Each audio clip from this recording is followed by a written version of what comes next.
మిత్రులరా నమస్తే. నేను మీ Chittaluri. Welcome back to Chittaluri 3 line poetry. ఈరోజు మీకోసం మరో పోయం వినిపిస్తున్నాను. స్వేచ్ఛ నవ్వుకుంది, ఆమె ఏటీఎం కార్డు కూడా అతని చేతిలోనే. ఐ రిపీట్, స్వేచ్ఛ నవ్వుకుంది, ఆమె ఏటీఎం కార్డు కూడా అతని చేతిలోనే.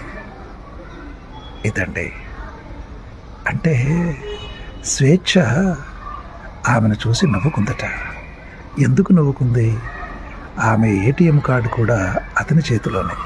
అంటే తను ఎంతో సంపాదిస్తోంది, అయినప్పటికీ కూడా తన సంపాదనను తను స్వేచ్ఛగా ఖర్చు పెట్టుకునేటువంటి హక్కు కూడా ఆమెకు లేకుండా పోయింది. ఇంకెవరో ఉద్యోగిని అయి ఉంటుంది, ఉద్యోగం చేస్తున్న ఒక స్త్రీమూర్తి అయి ఉంటుంది. అంటే ఇవాళ ఈ హైకు ద్వారా, ఈ కవిత్వం ద్వారా ఆధునిక సమాజంలో ఆర్థిక స్వాతంత్ర్యం ఉండాల్సినటువంటి కొంతమంది స్త్రీమూర్తులు కూడా వాళ్ళు సంపాదనాపరులైనప్పటికీ, ఉద్యోగం చేస్తూ తమ సంపాదనను తాను సంపాదించుకుంటున్నప్పటికీ మరి భర్త చేతిలో స్వేచ్ఛా స్వాతంత్ర్యాలు లేకుండా జీవిస్తున్న సందర్భాలు బహుశా కవి దృశ్యానుభవంలో కనిపించి ఉంటుంది. నిజానికి ఇవాళ మనం సమాజంలో మరి కవిగా నా అనుభవంలో కూడా కొంతమందిని చూశాను. ఉద్యోగస్తులు అయ్యుండి కూడా, ఆర్థిక స్వాతంత్ర్యం కలిగి ఉండి కూడా తాము సంపాదించినటువంటి సంపాదనలోంచి కనీసం ₹1 కూడా మరి ఖర్చు పెట్టుకోవడానికి అనుమతి లేకుండా, అంటే భర్త నుంచి అనుమతి తీసుకోవాల్సినటువంటి పరిస్థితి.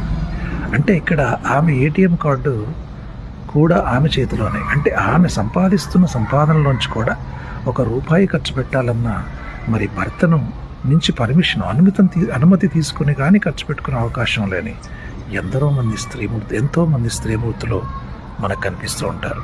అంటే నిజానికి ఈ కవిత్వం ద్వారా కవి చెప్పదలుచుకున్నది ఏమిటంటే, ఎస్, స్త్రీలకు ఆర్థిక స్వాతంత్ర్యం ఉండాలి. ఇంకా పురుషాధిక్య ప్రపంచంలో రకరకాల అవుట్డేటెడ్ భావజాలంలో మరి కొట్టుమిట్టాడుతున్నటువంటి కొన్ని కుటుంబాలు, కొంతమంది వ్యక్తులు కూడా ఉన్నారు. మరి స్త్రీలు ఆ పురుషాధిక్య ప్రపంచంలోంచి బయటపడి తమ హక్కుల కోసం, తమ స్వేచ్ఛ కోసం వాళ్ళు రియలైజ్ అవ్వాలి. మరి వాళ్ళను అదుపులో పెట్టడానికి ప్రయత్నించి వాళ్ళ స్వేచ్ఛను కోల్పోయేలా చేయడానికి ప్రయత్నిస్తున్న వ్యక్తులు కూడా రియలైజ్ అవ్వాలనేది ఇండైరెక్ట్గా కవి యొక్క సందేశంగా ఈ కవితలో మనకు కనబడుతుంది. అందుకే స్వేచ్ఛ నవ్వుకుంటుంది అని.